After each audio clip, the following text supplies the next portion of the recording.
राधे राधे, जय श्री कृष्ण। आप देख रहे हैं तिलक पत्रिका। मैं हूं आपके साथ सुशील गोस्वामी। आज हम ऐसे एक महापुरुष के आपको दर्शन करा रहे हैं, उनकी वाणी का लाभ आपको मिलेगा।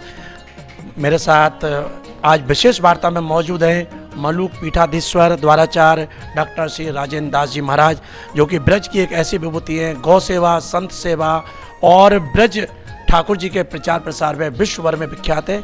आइए आज जानेंगे, जैसा कि आप काफ़ी लंबे समय से तिलक पत्रिका देख रहे हैं, तिलक चैनल देख रहे हैं, तो आइए तिलक के ऊपर ही हम वार्ता करेंगे। महाराज जी से जानेंगे कि सनातन धर्म में तिलक की क्या महिमा है, क्या शास्त्रों में वर्णन है और क्यों तिलक हर सनातनी को, हर हिंदू को तिलक लगाना चाहिए। महाराज जी, तिलक की महिमा पर। कि सनातन वैदिक हिंदू परंपरा का एकमात्र प्रतीक श्री ललाट पर विराजमान तिलक है, तो यह अतिशयोक्ति नहीं होगी, यह वस्तुतः यथार्थोक्ति ही है। इस प्रकार की बात भी कही गई है कि तिलक देखकर वर्ण का ज्ञान हो जाए। जैसे स्मृति में एक वचन आता है, ऊर्ध्वपुंड्रंतु विप्रस्य क्षत्रियस्य त्रिपुंड्रकम। ब्राह्मण को ऊर्ध्वपुंड्र, क्षत्रिय को त्रिपुंड्र, और वैश्य के लिए है वैश्यस्य द्वेंगुलम, द्वेंगुल तिलक, और वर्तुलम शूद्रमिष्यते, गोल बिंदी टिपकी रखना, ये बिंदी धारण करना मध्य में चंदन की, ये चतुर्थ वर्ण के लिए है। चारों वर्णों के लिए तिलक का विधान है। चारों वर्णों के लिए तिलक का विधान है। सभी को मस्तक पर तिलक धारण करना चाहिए। हमारे यहाँ जो वैदिक संप्रदाय हैं उनमें वैष्णव परंपराएं तो हैं ही, जो सब मस्तक पर ऊर्ध्वपुंड्र धारण करती हैं।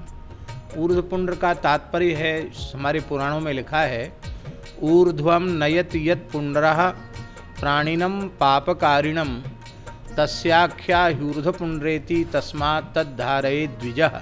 पुंड्र शब्द का अर्थ है उंगली, और ऊर्ध्व माने ऊपर की ओर। उंगली से ऊपर की ओर खींच करके जो तिलक किया जाता है। अब कोई आचमनी ते करे तो ऊपर की ओर खींचेगो कि नहीं, अंगुरियाते ही पकड़ेगो आचमनी। तो जितने वैष्णव तिलक हैं सब ऊपर की ओर अंगुलीन के सहयोग से पधराए जाएं। यासों सब तिलक ऊर्ध्वपुंड्र हैं। पापी ते पापी मनुष्य को भगवत धाम में पहुंचाए की सामर्थ्य ऊर्ध्वपुंड्र की है।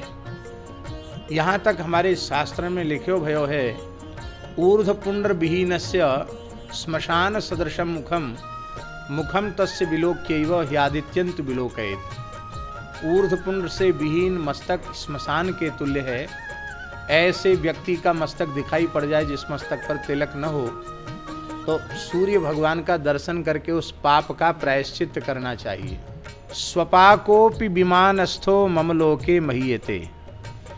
वह चांडाल कुल में भी उत्पन्न क्यों न हुआ हो, यदि मृत्यु के क्षण में उसके मस्तक पर ऊर्ध्वपुंड्र तिलक है, तो वह विमान में बैठकर भगवान के नित्य वैकुंठ, नित्य गोलोक, नित्य साकेत को प्राप्त करेगा, इसमें संदेह नहीं है।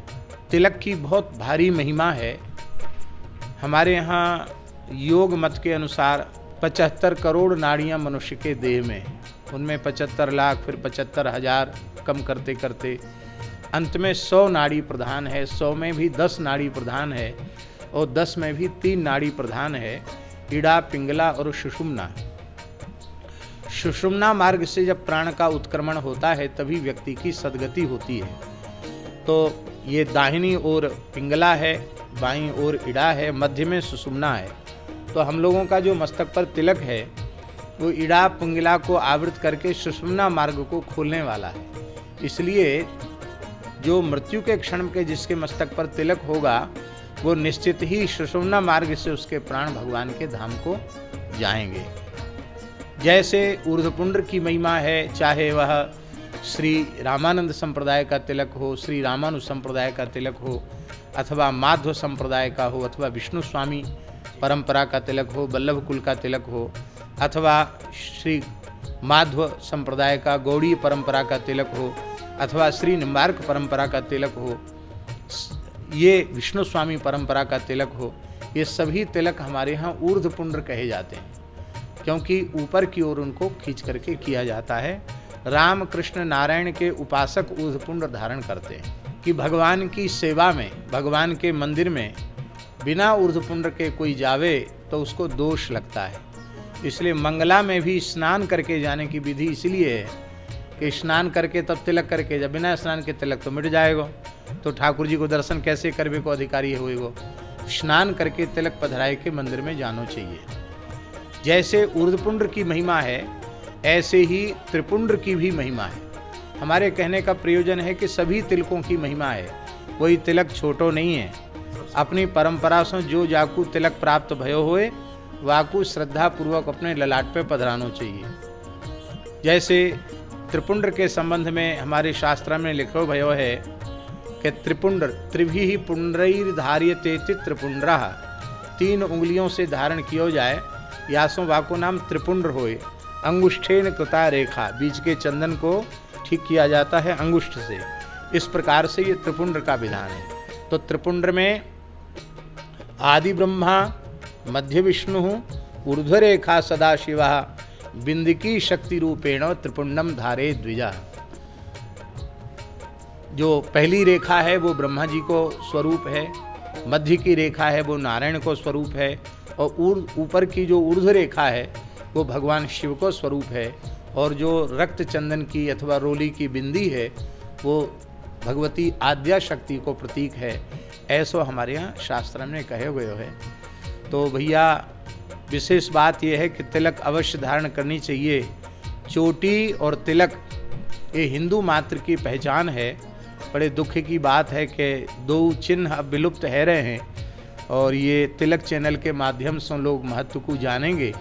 और मेरी प्रार्थना स्वीकार करके हिंदू मात्र अपने ललाट पे चंदन अवश्य धारण करेगो, और शिखाऊ धारण करेगो, और द्विजाति मात्र को यज्ञोपवीत भी धारण करना चाहिए। द्विजाति को शिखा सूत्र ऊर्ध्वपुंड्र के सहित ये भी धारण करना चाहिए, और बाकी हिंदू मात्र को चोटी और तिलक अवश्य अपने मस्तक पर धारण करना चाहिए। हमारे यहाँ तक है कि स्नान करने में तो तिलक धुल जाता है। वो जमुना जी में गोता लगाया हो, तिलक तो मिट गए हो, अब घर तक बिना तिलक के कैसे जाएं? तो जल अभिमंत्रित करके जलसों तिलक धारण करवे को विधान है। जब तक घर पे नहीं पहुँचे तब तक एक मुहूर्त माने हुए 48 मिनट, 48 मिनट तक जल का तिलक भी चल जाता है। तो तिलक की अनिवार्यता है, प्रसन्नता की बात है। हमारे यहाँ तो ठाकुर जी के संबंध में कही गई, ब्रज के जो हमारे ठाकुर कृष्ण बलराम हैं, दर्शनीय तिलको, उनके सब अंग तो दर्शनीय है ही हैं, पर दर्शनीय तिलको बनमाला, उनका जो तिलक है वो बहुत दर्शनीय है।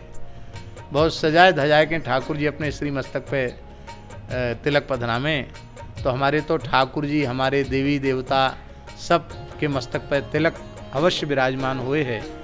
तो बहुत अच्छी बात है, तिलक सब हिंदू मात्र के मस्तक पर प्रतिष्ठित हो, ऐसी हम ठाकुर जी से प्रार्थना करें, और चैनल को खूब खूब आशीर्वाद दें।